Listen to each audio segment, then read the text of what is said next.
살아계셔서 인류의 인생 화복을 주관하시며 인류의 역사를 주관하시는 주님, 다니엘을 통해서 역사를 알게 하시고 계시하시고 저희들에게 또한 다니엘서를 통해서 계시 음성을 듣게 도와주심을 감사드립니다.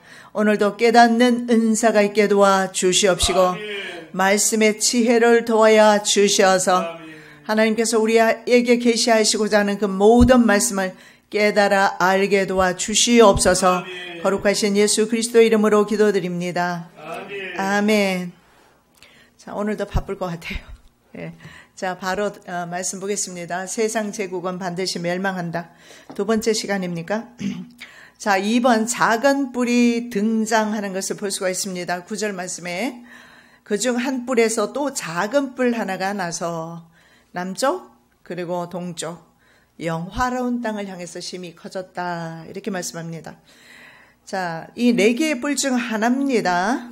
지금 뿔 이야기 하니까 뜬금없이 웬 뿔, 지난주에 들으셨죠? 뜬금없는 것이 아니라 8장에서 수염소에 대해서 지금 말씀하고 있어요. 그 수염소가 현장 뿔 하나, 그 뿔 하나가 사라지고 그 뿔 가운데서 다시 작은 뿔이 나오게 됩니다. 물론 진짜 작은 뿔은 7머리 10뿔 짐승에서 나오게 되고 있습니다. 그런데 이 4개의 뿔 그리고 4제국이 4개의 나라, 4장군, 알렉산더 사후에 4장군에 의해서 4개의 나라가 되는데 그중에 3개 나라가 북방왕, 남방왕이 있으면서 그 다음에 나타나게 될 짐승제국, 바로 로마 제국까지 포함됩니다. 그래서 여기서 나오는 한 작은 뿔은 적그리스도의 모형이 북방왕에서 나오는 것을 보여줍니다. 자, 4개의 뿔 중 하나라고 말합니다. 이 북방왕, 성경에 다니엘서는 북방왕 셀루쿠스 왕조 가운데서 또 다른 작은 뿔이 나오는데 이 사람이 바로 적그리스도의 모형입니다. 자, 이 뿔이 나오더니 남쪽 이집트, 동쪽에는 뭐가 있습니까? 항상 이스라엘을 중심으로 봐야 합니다. 이스라엘 남쪽에 이집트, 이스라엘 동쪽에 페르시아, 그리고 영화로운 땅 말할 것 없이 바로 이스라엘, 예루살렘을 가리킵니다. 그래서 계속 커지더니 나중에 그 군대가 이 뿔이 커지더니 하늘 군대, 하늘 군대는 바로 천군입니다. 천군 천사. 하늘 군대에 미칠 정도가 되었다. 그래서 군대와 별들 중에 몇을 땅에 떨어뜨려 그것을 짓밟았다. 이렇게 말합니다. 물론 사람이 천사를 짓밟을 수는 없습니다. 이 군대는 말할 것 없이 이스라엘 군대를 말하는 것임을 볼 수가 있는데, 자, 작은 뿔 한 이방 군주는 하나님을 대적하는 동시에 성도들을 핍박하는 역사적인 만행을 통해서 적그리스도의 모형으로 보여집니다. 이 사람이 안티오쿠스 에피파네스라는 사람입니다. 작은 뿔은 순양을 제압하지요. 페르시아 제국을 물론 제압합니다. 그리고 나머지 제국까지 이제 포함을 하게 되는데 세계 정치 무대의 모습을 드러냅니다. 그리고 이 제국은 바로 순염소 제국에서 파생되어 나왔음을 볼 수가 있습니다. 순염소 제국은 바로 헬라 제국이고 알렉산더 이후에 나온 제국임을 4개의 나라로 나누어진 것을 볼 수가 있습니다. 자, 메데 페르시아 그리고 그리스 제국 다음에 나타나는 작은 뿔 이방군주 바로 셀루쿠스 왕조 에피파네스 4세라고 합니다. 다니엘은 그를 북방왕이라고 부르지요.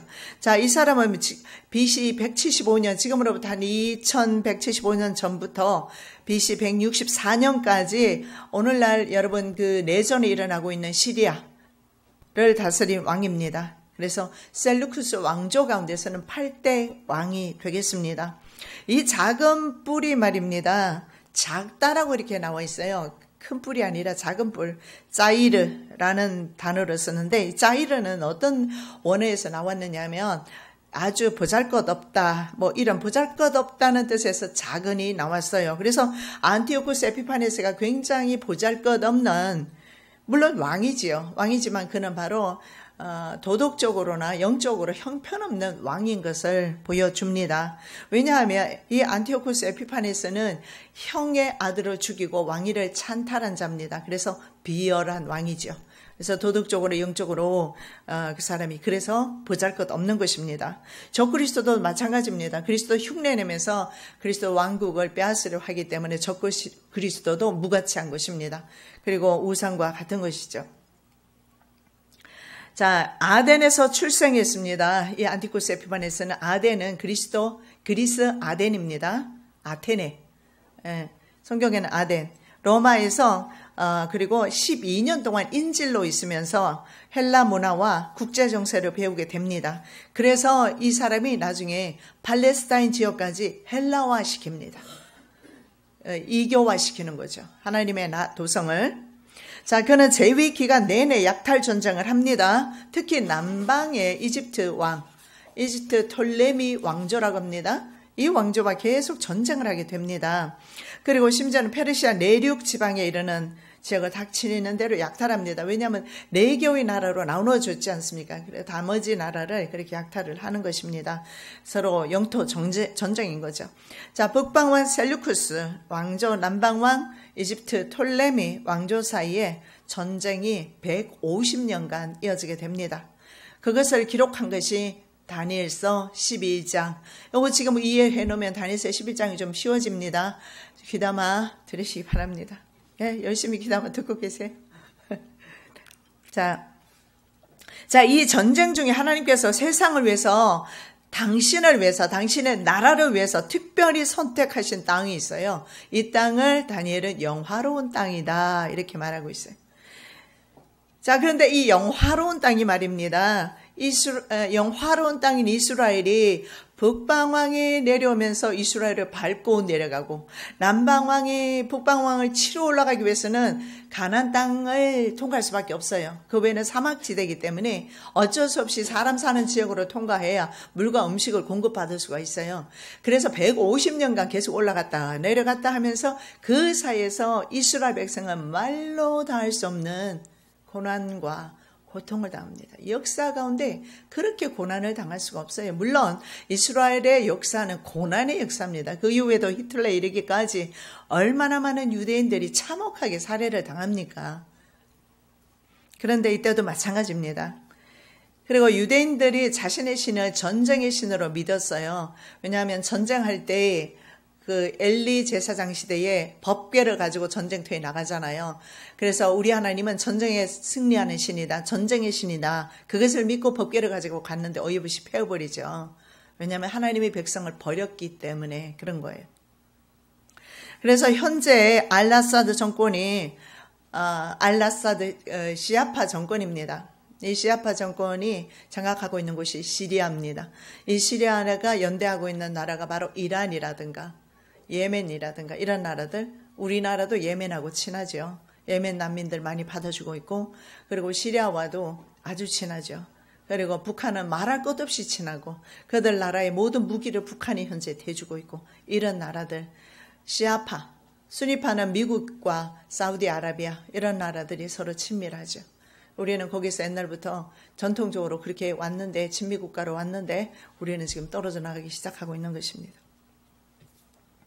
자, 그래서 그 시리아 지역은 현재 지금까지 수니파와 그다음에 정부군 시아파 종족의 내전이 일어난 곳인데, 예수님께서 예언하신 것입니다. 민족이 민족을, 나라가 나라가를 대적할 것이다. 민족끼리의 싸움이에요.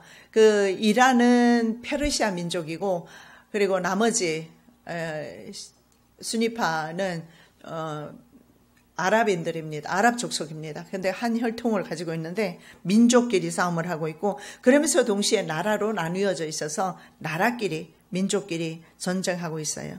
예수님께서 주로 전도하셨던 지역이 바로 그 시리아 지역임을 알 수가 있고, 그 지역으로 바로 아브라함이 내려왔던, 바단 아람에서 내려왔던, 그리고 야곱이 그 지역을 통과해서 갔다 오고 했던 바로 그런 지역이죠. 자, 문제가 이스라엘이 그렇게 전쟁의 신이었던, 자신의 믿는 신이 항상 전쟁에서 이긴다고 믿었던 그 전쟁의 신이 이스라엘을 버렸습니다. 그리고 이 150년 동안 여러분 아시지만 말라기 이후에는 하나님이 전혀 모습을 아예 안 보이세요. 이스라엘의 재앙은 하나님이 없는 것이 재앙이에요. 인생의 가장 큰 재앙은 돈도 아니고 세상의 재산도 아니고 아무것도 아니에요. 하나님이 없는 것. 재앙이고 하나님의 음성이 들리지 않는 건 성도에게는 재앙입니다. 그런데 말라기 이후에 하나님께서 얼마나 염증이 났으면 야 참 성전 좀 문 좀 닫아라. 나 구역질 난다. 자, 만군의 여호와가 이르노라 너희가 내 단 위에 헛되이 불사르지 못하게 하기 위하여 너희 중에 성전문을 닫을 자가 있었으면 좋겠도다. 내가 너희를 기뻐하지 아니하며 너희 손으로 드리는 것을 받지도 아니하리라. 성전문 좀 닫으라고 그러세요. 하나님 말씀하신 대로 성전문은 닫게 됩니다. 성경 역사가 없는 시대입니다. 이때만 성경에 역사가 없어요. 단지 단에서 11장에 유대인이 어떻게 활동했는가 11장에 나와 있어요. 그리고 외경에서 이제 많이 이제 증거하고 있고 성경 역사는 없는 것을 보게 됩니다. 자, 영화로운 땅 이스라엘이 이렇게 철저하게 이방 군주에게 밟히게 된 이유가 뭐냐면 하나님의 식탁을 더럽혔어요. 여러분, 개도 밥 먹을 때는 건드리면 성질 내죠, 그죠? 우리도 마찬가지입니다. 밥 먹을 때 더러운 밥 안 먹어요. 근데 인간들이 하나님의 식탁을 더러운 곳으로 올렸어요. 거룩한 식탁이 되어야 되는데 하나님의 식탁이. 그런데 하나님의 식탁이 더럽혀진 거예요. 그래서 우리가 드리는 예배는 하나님의 식탁입니다. 우리가 성령으로 드릴 때 하나님께서 맛있게 드신다는 겁니다. 성령으로 찬양하고 성령으로 기도할 때 하나님께서 맛있게 드신답니다. 형식은 안 돼요. 하나님이 가장 싫어하는 거 형식입니다. 그런데 이 마지막 때 말라기 때는 선지자 때는 어떻게 했냐면 희생제물을 더러운 떡을 드렸다. 눈먼 것 드리고 저는 것 드리고 병신 골라서 드렸어요. 어떻게 인간이 하필이면 짐승 가축 중에서 병신만 골라서 하나님께 드릴 수가 있을까 생각하지만 그게 우리의 모습인 것을 사실은 인정합니다. 너희가 더러운 떡을 나의 단에 드리고도 말하기를 우리가 어떻게 주를 더럽게 했습니까? 이렇게 질문해. 그러면서 너희가 주의 상을 경멸히 여길 것이라 말함을 인함이라. 괜찮다는 거예요. 하나님은 안 드시고 안 보고 안 듣는다는 거예요. 만군의 여호와가 이르노라 너희가 눈먼 희생으로 드리는 것이, 그러니까는 병신이잖아요. 눈먼 희생. 어찌 약하지 않으며 저는 것 역시 핸디캡이죠. 병든 것 드리면서 어찌 약하지 않겠느냐. 이거 너희 인간 총독에게 드려봐라. 받겠는가. 하물며 하나님을 그렇게 만홀히 여기느냐. 결국은 이스라엘 백성은 제사 드리다가 망했어요. 예배 드리다가 망하지 않는 한국교회 되시기를 예수님의 이름으로 축원합니다. 아멘. 제사 드리는 봉헌문을 드리는 것을 귀찮게 또 생각했어요. 너무 귀찮아 그 일이. 코웃음 치고 그리고 심지어는 도둑질해가지고 드렸습니다. 만군의 여호와가 이르노라 너희가 또 말하기를 일이 얼마나 번패스러운 거 너무 귀찮다 이거예요. 코웃음하고 토색한 물건 도둑질한 거 그리고 저는 거 병든 거 가져왔다. 이것을 내가 받겠느냐. 하나님으로부터 그래서 예배 드리다가 버림받습니다. 차라리 드리지나 말 것을 예배 드리다가 버림받습니다. 그래서 이스라엘이 역사상 가장 참혹한 일을 당하는데 역사 가운데 성취된 적그리스도 무용이자 시리아 바로 셀루쿠스 왕조 나온 안티쿠스 에피파네스의 만행은 얼마나 끔찍했으면 다니엘로 하여금 병들어 눕게 만들었습니다. 왜냐하면 거룩한 백성을 아주 참혹하게 멸합니다. 그리고 하나님께 도전하는 그의 신성 모독적인 행위 때문에 그렇습니다. 이에 나 다니엘이 혼절하여 수일을 날타가 일어나서 왕의 일을 보았느니라. 내가 그 이상을 인하여 놀랐고 그 뜻을 깨닫는 사람도 없었느니라. 여러분, 이 마지막 때의 만행은 앞으로 마지막 시대에 사는 사람들이 당면하게 될 실제적인 적그리스도의 만행으로 다가오게 되기 때문에 우리가 8장을 유심히 살펴보아야 합니다. 그리고 내 생각에는 그런 일이 일어나지 아니할 것이다. 서로 안위할 수는 있겠으나 내 생각과 하나님의 생각은 상관이 없다는 사실을 아시기 바랍니다. 언제나 하나님의 뜻대로 하나님은 움직이시지 인간의 사상과 생각대로 절대로 기울여지지 않아요. 우리 인간은요, 약한 소리 좀 하면 마음이 좀 기울여지고 긍휼해지는 마음도 가지만 하나님은 공의의 하나님이라 분명하게 하나님의 때에 하나님의 원하시는 방식대로 일하실 것입니다. 아멘.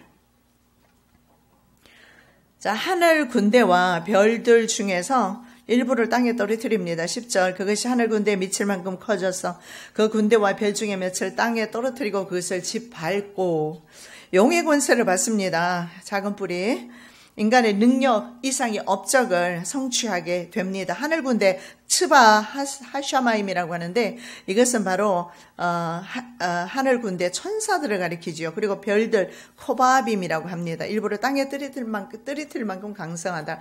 여러분 아시겠지만 이 별이라고 하는 것은요, 사탄이 별이었다는 사실을 아실 겁니다. 가장 밝은 별 계명성이었습니다. 루시퍼. 그래서 하늘 군대는 천상의 영적 군대이고, 물론 별은 그 중에서 탁월한 지휘관을 표현하는 단어이기도 합니다. 그러나 여기서는 그보다는 땅에 떨어졌다라는 표현을 사용하는 것으로 보아서 바로 이스라엘 군대를 의미할 것이다.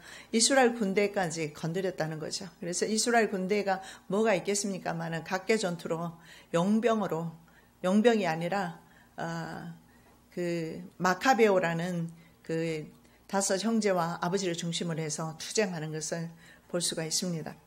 자, 이스라엘의 패역으로 이방 군대가 진입하여 이스라엘 군대 일부가 이방 군주의 손에 넘어갑니다. 안티오코스 4세의 바로 예루살렘 공격입니다. 유다 마카베오의 항쟁을 촉발시키게 됩니다. 그것이 바로 하늘의 별과 같이 빛나리라 하는 그 거기 말씀이 나오는데요. 안티오코스는 그들을 진압하는 일을 합니다. 그래서 하늘 군대는 바로 천상의 군대이고 별들은 루시퍼가 가장 빛나는 계명성인 것으로 보아서 바로 천사들인 것을 볼 수가 있습니다. 동시에 이 천사들이면서 동시에 이스라엘 군대임을 볼 수가 있습니다. 그래서 거룩한 백성 유대인을 가리키고 있습니다. 자, 자신의 것이 아닌 권세와 힘으로 비상하게 파괴를 행하고 강한 자들과 거룩한 백성을 멸한다고 그렇게 말합니다. 24절 그 권세가 강할 것이나 자기의 힘으로 말미암은 것이 아니며 그가 장차 비상하게 파괴를 행하고 자유로 행하여 형통하며 강한 자들과 거룩한 백성을 멸하리라. 안티코스 에피판에서는요, 로마 장군을 만나게 됩니다. 이렇게 진군을 하다가 이 사람은 북방 왕이죠. 그러나 로마에서 마게도냐 지역을 장악한 또 장군이 있었지 않습니까? 그 왕조의 장군이었던 로마 장군 포필리우스. 왜냐하면 헬라 다음에 나오는 게 로마 아닙니까? 그래서 이 북방왕이 나중에 세력이 약해지는데 어떻게 약해지느냐? 서쪽에서 오게 되는 로마에 의해서 약하게 됩니다. 그런데 그 로마 장군이면서 용사였던 포필리우스 라이니스라는 사람이 있어요. 이 사람이 원을 이렇게 그립니다. 그리면서 안티코스 에피판에서 이렇게 말해요. 네가 이 원을 벗어나기 전에 결정해라. 후퇴할 것인가? 아니면 여기서 죽음을 맞이할 것인가? 할 수 없이 눈물을 머금고 후퇴하면서 그 화를 참지 못해서 예루살렘에 가서 다 쏟아붓습니다. 성전을 약탈하고 수많은 유대인들을 학살합니다. 이것이 바로 주전 167년부터 이루어지는데 12월에 예루살렘 성전 안에 있는 제우스 신전을 세웁니다. 여러분 다니엘서 9장 27절에 보면 멸망에 가증한 것이 서지 못할 곳에 소개된 것을 보거든 요건 마지막 때 또한 일어날 사건임을 볼 수가 있습니다. 서지 못할 곳에 서는 것은 바로 적그리스도임을 알 수가 있는데 실제로 안티코스 에피파네스가 성전에 자기가 섰습니다. 그리고 제우스 신전으로 만들어버렸어요. 심지어는 돼지는 불결한 짐승인데 돼지 피로 제사를 드리게 했습니다. 그리고 팔레스타인 전국에 제우스 신전을 세우게 했고 그리고 그 밖에는 주전 170년 대제사장 오니아스 3세를 살해하는 데까지 갑니다. 그리고 그 후에 그의 사후 안티오코스 에피파네스 사후 169년까지 지속됩니다. 자, 할례를 행한 그 유대 자녀들이 있습니다. 그 아이들을 색출해서 그 앞으로 되어질 일들을 볼 수가 있는데요. 할례를 행한 아이들이 있으면 그 아이를 색출해서 죽여서 아이를 어머니 목에 둘렀습니다. 제사장 600명 정도를 묶어놓고 그 위로 마차를 지나가게 했고 그리고 이교제의에 바쳐진 이런 돼지고기, 동물고기를 거절하거나 율법책을 소지하는 사람들을 살해했습니다. 그래서 그는 자기 스스로를 에피파네스라고 그랬습니다. 이 안티오쿠스가 자기의 원래 이름이고 에피파네스는 별명인데 에피파네스는 신의 현현이다. 자기가 바로 신이다. 자기를 섬기라는 겁니다. 그래서 에피파네스를 유대인들은 에피마네스라고 그랬어요. 그러니까 우리가 말 잘하는 미친놈. 그게 에피마네스. 에피파네스는 신의 현현. 그러니까 우리만 미친놈 쓰는 게 아니라 유대인들도 미친놈 잘 쓰나 봐요. 그래서 에피마네스라고 유대인들은 그렇게 경멸하면서 불렀다고 합니다. 그래서 이 에피파네스의 만행으로 인해서 마카베오 항쟁이 일어나기 시작합니다. 5 형제의 항쟁으로 이제 그 이후에 한동안은 유다가 국가는 아니지만 독립적으로 자유를 쟁취하게 됩니다. 그리고 나중에 이 마카베오 형제들이 후에 형성하는 가문이 있는데 하스몬 왕조가 됩니다. 여기에서 이제 그 이스라엘의 왕조가 탄생하게 됩니다. 이 왕조가 바로 예수님 시대까지 이제 오게 되죠. 자, 4번째, 스스로 높아져 군대의 주제를 대적하고 매일 드리는 제사를 폐하고 성소를 헐어버린다. 이렇게 말합니다. 11절 스스로 높아져서 군대의 주제를 대적하며 그에게 매일 드리는 제사를 제하여버렸고 그의 성소를 헐었으며 이것도 참 중요합니다. 스스로 높아졌다. 직역하면 이렇습니다. 이스라엘 백성의 배교와 패역한 행위 등의 반역으로 인한 한 군대가 매일 드리는 제사와 관련하여 넘겨진 바 될 것이다. 자, 여기에서 중요하게 보는 것이 뭡니까? 제사를 드리지 못하게 될 것이고 그 제사가 이교제의로 넘어가게 될 것을 말씀하고 있습니다. 여러분, 예배를 중요하게 생각해야 합니다. 하나님의 성소가 있는 것은 특권으로 생각하고 감사하게 생각해야 합니다. 왜냐하면 이 성소가 넘어가는 때가 온다는 거예요. 이건 아무리 강조해도 부족함이 없습니다. 우리가 기도할 수 있는 성소가 있고 그리고 우리가 기도할 수 있는 시간 그리고 우리가 예배 드릴 수 있는 바로 하나님의 제단이 있고 그리고 예배가 있다는 것, 이것은 놀라운 하나님의 은혜인 것을 볼 수가 있습니다. 그래서 여호와 하나님보다 자신과 그리스도 신들이 더 우월하다고 스스로 믿었습니다. 그래서 에피파네스라고 했습니다. 그래서 에피파네스는 아침과 저녁에 드리는 상번제 제사를 드리지 못하겠어요. 당연한 것입니다. 이스라엘 사람들이 이거 얼마나 번뇌스러워, 얼마나 귀찮아 코웃음 치고 예배 드렸단 말이죠. 우리 한국교회가 혹시나 그러지 않을까요? 한국교회가 모이는 것이 점점 피하고 있지 않습니까? 주일날 교회 안 가면 양심에 걸려서 가고 수요일날 금요일날 새벽기도회 저녁기도회 그리고 매일 같이 기도하는 기도 귀찮고 번거로워서 멈추지는 않았습니까? 나라가 망할 때 반드시 나타나는 현상이 하나님의 예배가 소홀히 된다는 거예요. 예배가 회복이 되어야 됩니다.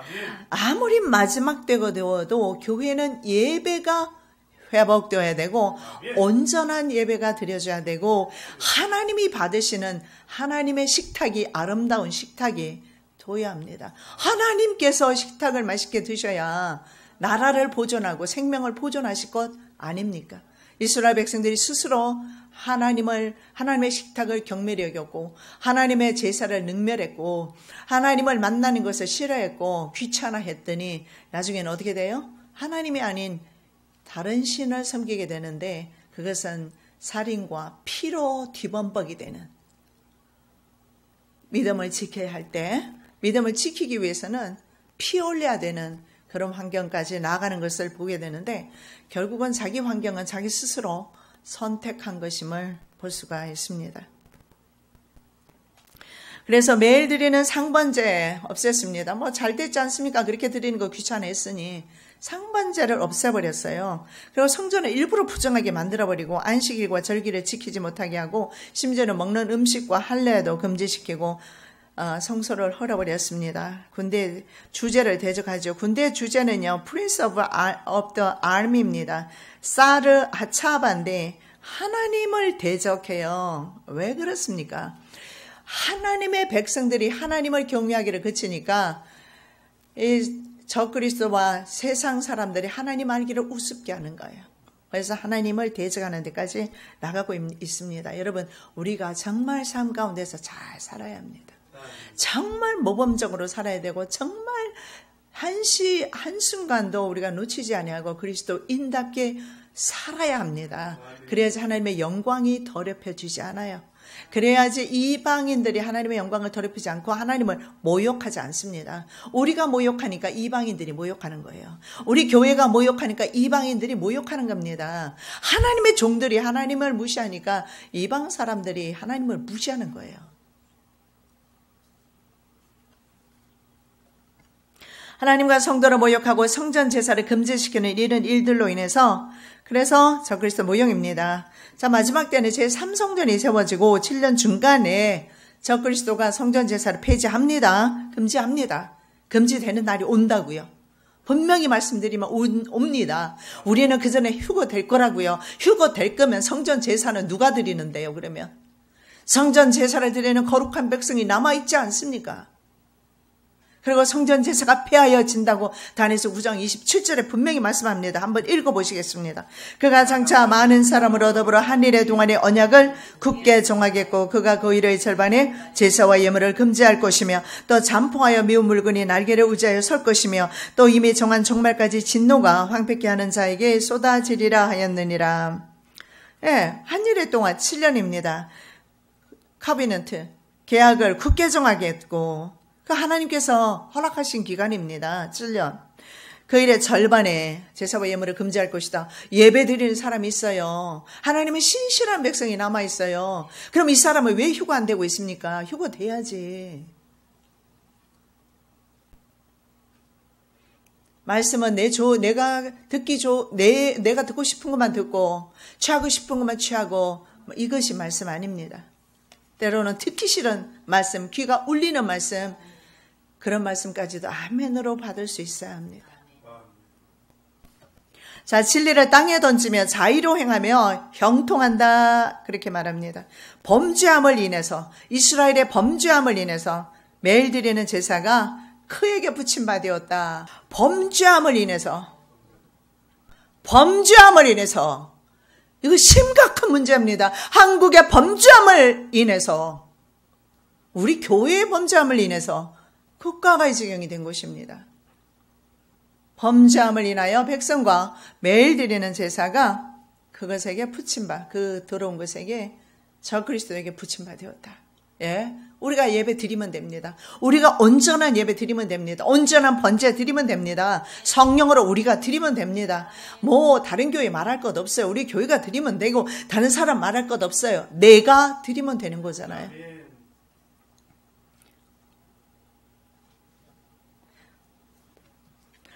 안티오코스 에피파네스의 만행은요, 이스라엘이 하나님의 언약을 파괴했기 때문입니다.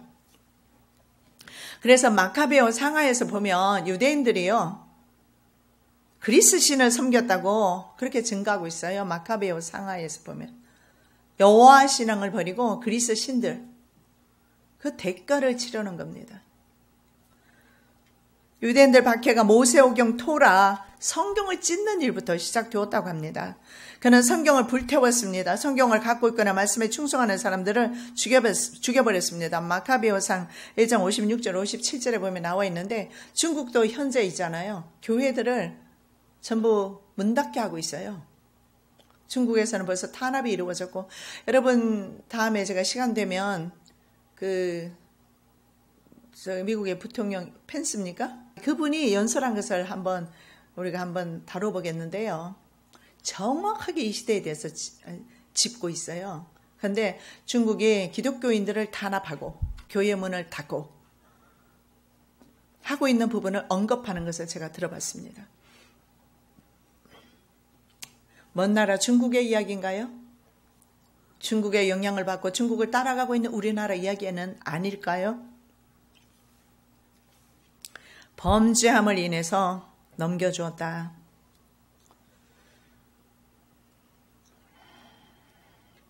자, 안티오코스 에피파네스는 유대인을 향한 참혹한 만행을 했는데요. 2300주야를 했다. 이 2300주야를 우리도 눈여겨봐야 합니다.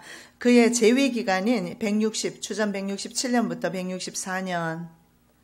그리고 그 이후에 성소가 청결하게 되었다. 실제로 마카베오에 의해서 성전 청소가 다시 정결하게 되는 사건이 일어나게 됩니다. 자, 이 사건은 미래에 성취될 부분입니다. 적그리스도가 성전에 앉았다가 자기를 하나님이라 하고 자기를 예배하게 하고 이때 많은 사람들이 표를 받게 되고 그를 절월하게 됩니다. 그리고 그 기간이 바로 2300주야가 될 것이다. 자, 그러면 2300주야가 무엇인가 한번 보겠습니다. 성소가 짓밟히는 기간이 바로 2300주야이다. 13절 14절 내가 들은 적 한 거룩한 이가 말하더니 다른 거룩한 이가 그 말하는 자에게 묻되 이상에 나타난 바 매일 드리는 제사와 망하게 하는 죄악에 대한 일과 성소와 백성이 내준 바 되며 짓밟힐 일이 어느 때까지 이를꼬 하며 그가 내게 이르되 2300주야까지니 그때 성소가 정결하게 함을 입으리라 하였느니라. 예. 이 두 명의 천사가 나타났습니다. 다니엘은 한 천사가 다른 천사에게 전하는 말을 듣는데 두 번째 천사가 첫 번째 천사에게 질문을 합니다. 그 질문 내용이 뭐냐 하면 언제 다니엘의 환상이 실현될 것인가? 언제? 또 매일 드리는 성전 제사가 언제까지 그럼 중단될 것인가? 그리고 망하게 하는 죄악에 대한 일, 이스라엘이 망하게 하는 죄악, 이스라엘의 죄악이 끝나는 거 말입니다. 그 이스라엘이 망하게 된 것이 이스라엘의 죄 때문 아닙니까? 그리고 그의 거룩한 백성에 대한 박해가 언제 끝날 것인가? 이건 역사가 지나갔기 때문에 우리는 뭐 괜찮아, 우리 관심사가 아니야 할 수가 없는 것이 이 사건은 바로 우리에게 예표이며 미래에 성취될 부분이 남아있는 사실임을 볼 수가 있습니다. 자, 백성은 차바인데요. 성경에는 이것을 차바라는 뜻을 왜 쓰냐? 반역 때문에 한 군대가, 백성 때문에 한 군대가 이렇게 해석할 수가 있어요. 반역 차바, 반역 대신에 백성 때문에, 죄지은 백성 때문에 한 군대가 이렇게 말합니다. 백성 때문에 한 군대가, 반역 때문에 백성은 차바인데 반역은 법파샤라고 합니다. 같은 의미가 되는데, 자, 반역 때문에 한 군데가 매일 드리는 제사와 관련하여 넘겨지게 될 것이다. 이 망하게 하는 죄악은 뭐냐면 안티오코스가 성전 안에 세운 제우스의 신상과 그 제단을 말하는데 실제로 이스라엘 백성들이 제우스 신을 먼저 섬겼지 않습니까? 그래서 결국 그 신을 섬기게 되는 것입니다. 그 죄악의 결과로. 그래서 안티오코스가 지배하는 동안에 그 신을 섬기게 되는 거예요. 그래서 그게 언제 끝날 것인가? 그 제우스의 신을 섬기는 그 제단이 언제 멸할 것인가? 알고 싶지 않겠습니까? 우리가 진짜 환란에 들어간다고 생각해 보십시오. 도대체 이 기간이 언제 끝날 것인가? 이스라엘 백성은 알지 못하고 그 기간을 지납니다. 물론 다니엘을 통해서 미리 말씀하고 있지만 우리에게는 하나님이 미리 지금 알려주고 계시는 겁니다. 다니엘을 통해서 그 날수는 2300주야가 될 것이다. 자, 성도에 대한 작은 뿔의 압제가 7장에서는 3년 반으로 나와 있어요. 3년 반은요, 1260일, 전 3년 반 1260일, 후 3년 반 1260일 이렇게 나뉩니다. 8장에서는 2300주야로 나와 있습니다. 7장의 핍박자하고 8장의 핍박자가 다르기 때문에 그렇게 기록된 것입니다. 뭐 신경 쓸 것도 없고 신경 여러분 쓰시지도 않으시겠지만, 예. 자, 다니엘 7장 25절 그가 장차 말로 지극히 높으신 자를 대적하며 또 지극히 높으신 자의 성도를 괴롭게 할 것이며 그가 또 때와 법을 변개코자 할 것이며 성도는 그의 손에 붙임 바 되어 한 때와 두 때와 반 때를 지나리라. 한때 1년, 두 때 2년, 반 때 6개월, 3년 반입니다. 후 3년 반, 7년 중에서 후 3년 반을 가리키는데 우리는 보통 이럴 때 Great Tribulation이라고 해서 대환란이라고 합니다. 그러나 7년 전체를 환란으로 트래빌레이션, 환란으로 봅니다. 그런데 2300주야는 무조건 지나야 된다 라고 말합니다. 자, 2300주야를 한번 살펴보겠는데 머리가 조금 아플 수도 있어요. 집중해 주시기 바랍니다. 자, 2300주야를 2300 저녁과 아침들 2300 저녁과 아침으로 나누면 1150일을 가리킬 수도 있습니다. 또 혹은 말 그대로 2300일을 가리킬 수도 있어요. 예를 들어서 2300주야라고 했으니까 아침과 저녁 이렇게 나누었을 때는 1150일 반밖에 안 돼요. 그렇게 될 수도 있고 2300일이 될 수도 있다는 겁니다. 만일에 2300일로 계산했을 때 주전 170년 대제사장이었 이스라엘의 대제사장이었던 오니아스가 살해당합니다. 오니아스 3세가 살해당할 때 시작된 안티쿠스 박해 기간입니다. 그래서 171년에서 165년을 뜻합니다. 그렇지 아니하고 1150일로 계산했을 때는요. 시기가 좀 짧아지겠죠. 주전 167년 12월에 안티오코스가 성전 안에 제우스 제단을 쌓을 때부터 주전 164년 12월 유다 마카베오 항쟁에 의해서 성전이 청소되고 재봉헌되는 때를 말한다. 참고로 아시기 바랍니다. 그날이 1150일이 될 수도 있고 말 그대로 2300일을 아침과 저녁으로 나누어 버리면 1150일입니다. 이해되지요? 아침에 한 번, 오후에 한 번 이렇게 나눠진다는 거죠. 그런데 말 그대로 2300일이 될 수가 있어요. 2300일이 얼마인지 우리가 좀 계산 한번 해보겠는데 안티오코스의 제우스 제단 건립 3년 만에 말입니다. 유다 마카베오가 성전을 실제로 정화하고 청결하게 해요. 그래서 거의 다 후 3년 반으로 볼 것입니다. 후 3년 반은 3년 6개월인데 날수를 감해준다고 했으니까 하나님께서 3년으로 혹은 7년 가운데서 감해주셔서 후 3년, 전 3년 반을 감해주신 건지도 모릅니다. 날수는 모르겠지만 날수를 감해주신다고 말씀합니다. 자, 그래서 유대인들은 오늘날도 이 날을 기념해서 성전 청소한 날, 성전 청소, 이방인의 그 더러운 제사, 돼지 피로 드리고 이런 제사들에서 성전을 청결하게 하는 그런 준비가 필요합니다. 그래서 그 성전 청소가 된 그날을 기억해서 하누카, the feast of dedication. dedication은 바로 헌신, 헌당 이런 것입니다. 오늘 한국 교회 보니까 빚이 다 청산되면 헌당식 하더라고요. 빚이 없어야 헌당, 비로소 하나님의 성전이 되는 거예요. 근데 요즘 하나님의 성전은 어디 있어요? 세습 다 해버리는데. 성경적으로 봤을 때는 세습이 맞아요. 제사장이 세습했잖아요. 그런데 문제가 뭐예요? 큰 교회에서 세습하니까 재산까지 다 넘겨주고 그게 세습이 그게 잘못된 거지. 예, 하나님의 성전 바로 솔로몬이 봉헌했듯이 그래서 하누카를 지키는데 성경에도 나오죠. 성경에 바로 수전절이라고 나와요. 요한복음 10장 22절 예루살렘의 수전절이 이르니 때는 겨울이라. 수전절이 바로 하누카. 이들이 바로 성전 청결했던 그 기간, 그 성전 청결을 기념하는 절기임을 볼 수가 있습니다. 자, 그러면 성소와 백성이 18피는 기간이 2300일. 여러분 여기에도 분명히 나오잖아요. 성전이 있다라는 거예요. 그러면 성도가 다 휴거되면 성전이 어떻게 있습니까? 후 3년 반 동안에. 근데 후 3년 반에 성전이 있다고 합니다. 그리고 성도가 있다고 말해요. 성도라는 것은 하나님의 구원하신 백성인데 그럼 휴거가 다 되어버려야지. 이 사람 남아있으면 어떡합니까? 남은 것은 이제 계시록 20장에 보면 백보자 심판밖에 없는데. 자, 성소와 백성이 잔혹하게 밟히는 기간이 중요한 것입니다. 2300일입니다. 이것은 우리에게도 정말 중요한 겁니다. 2300일입니다. 자, 그러면 그 시점, 2300일의 시점은 7년 환란 전에 30일. 이건 좀 이따 설명드릴게요. 30일 전부터 시작이 돼요.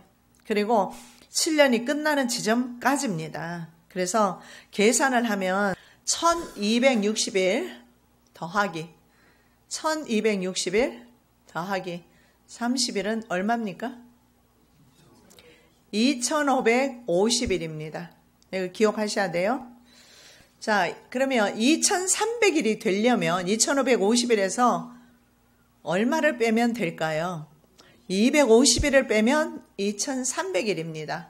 자, 다르게 계산하면 자, 2550일에 여러분 2300일을 빼면 얼마 나옵니까? 250일이 나와요. 이해되시겠어요? 250일을 여러분 염두에 두시고 도표를 한번 보시기 바랍니다. 자, 도표에 보면 7년, 맨 위에 보면 대환란 7년 나오죠. 조금 확대해 주시고, 자, 30일 나옵니다. 30일. 30일이 나오고, 그 다음에 1260일 나옵니다. 그래서 30일, 1260일, 요 1260일이 전 3년 반, 그 다음에 다시 오른쪽으로 가면 1260일 나오죠? 1260일.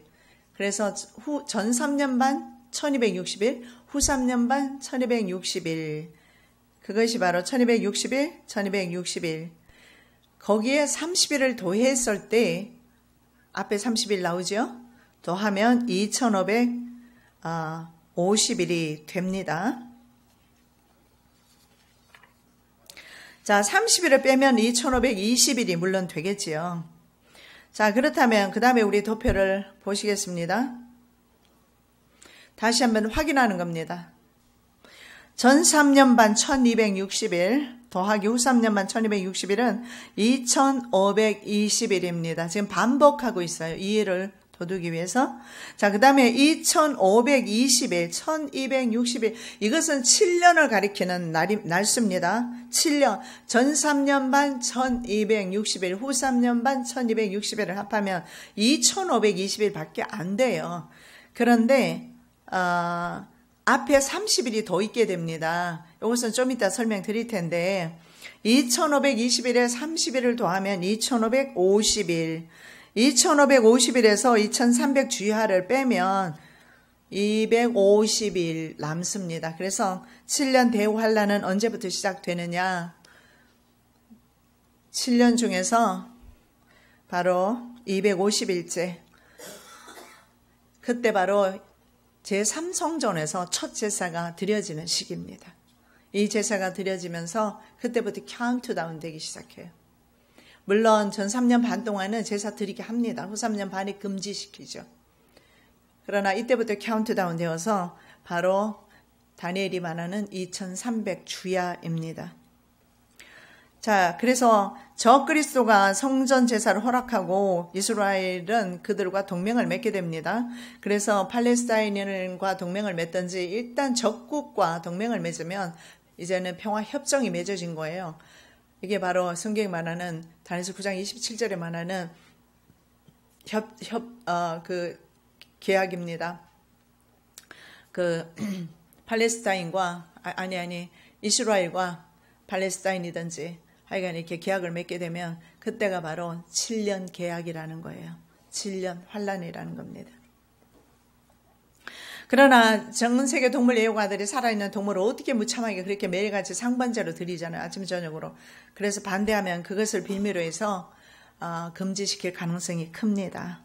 자, 제사는 예수 그리스도가 강림할 때까지 이제는 못 드리게 됩니다. 이건 뭐 개신교회나 유대교나 말할 것도 없습니다. 왜냐하면 그들의 표적이 바로 개신교회도 포함돼요. 아니요, 개신교회가 표적입니다.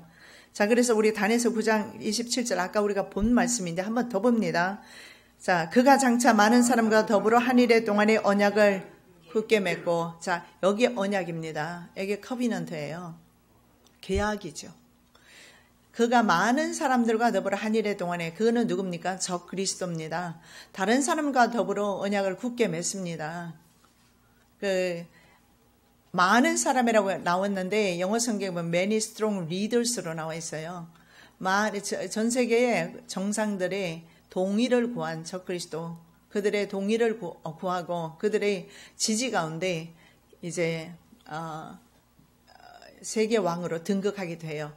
그때부터 한 일의 동안에 언약이 맺어지게 되는데 이때 바로 이스라엘이 다른 이 적그리스도와 아마 계약을 맺거나 적그리스도 국가 혹은 팔레스타인 하여간 평화협정을 맺어요. 잠정적으로 서로.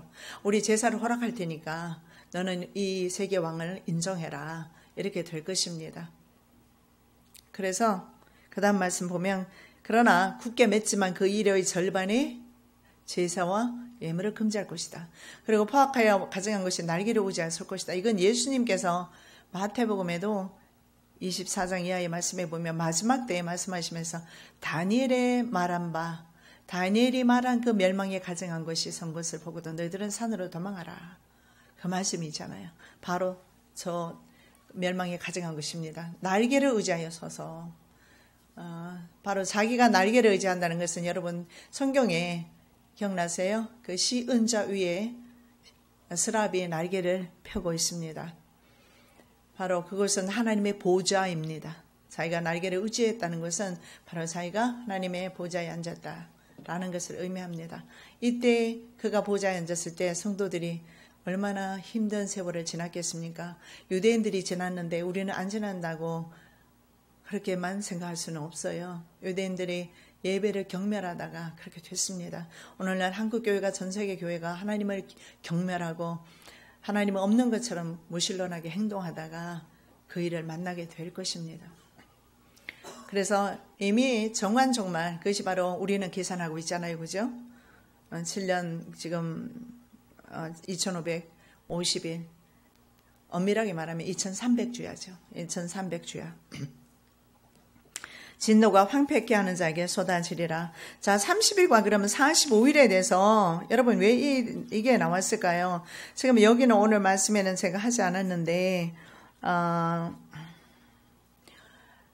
그 말씀을 성도들이 인내하는 기간이 1260일을 지나서 1290일을 지날 것이요 더하여서 2335일을 견디는 자가 복이 있음이라.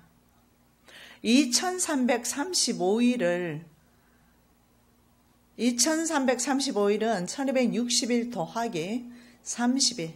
성경에서 그래 30일이 지날 것이요 더해서 45일이 지나게 될 것이다. 그러면 도합 75일이 1260일에 합쳐집니다. 그 숫자가 바로 2335일을 견디는 자가 복이 있으리라.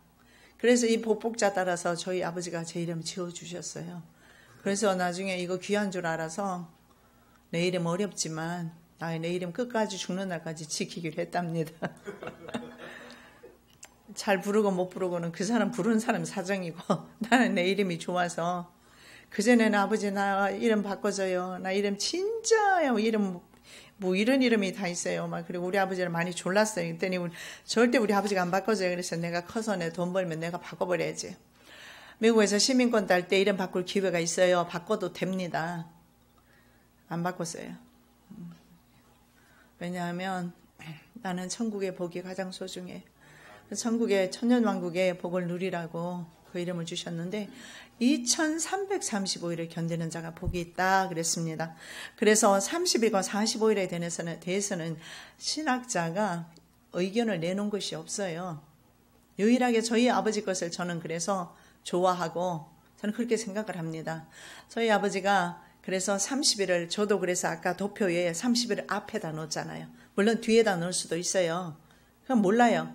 그러나 숫자를 집착하지 마시고 또 그 엉뚱한 사람은 숫자 같은 데 또 집착을 하는데 집착하지 마시고 그 우리가 생각하는 숫자와 주님의 숫자는 또 다르다니까요.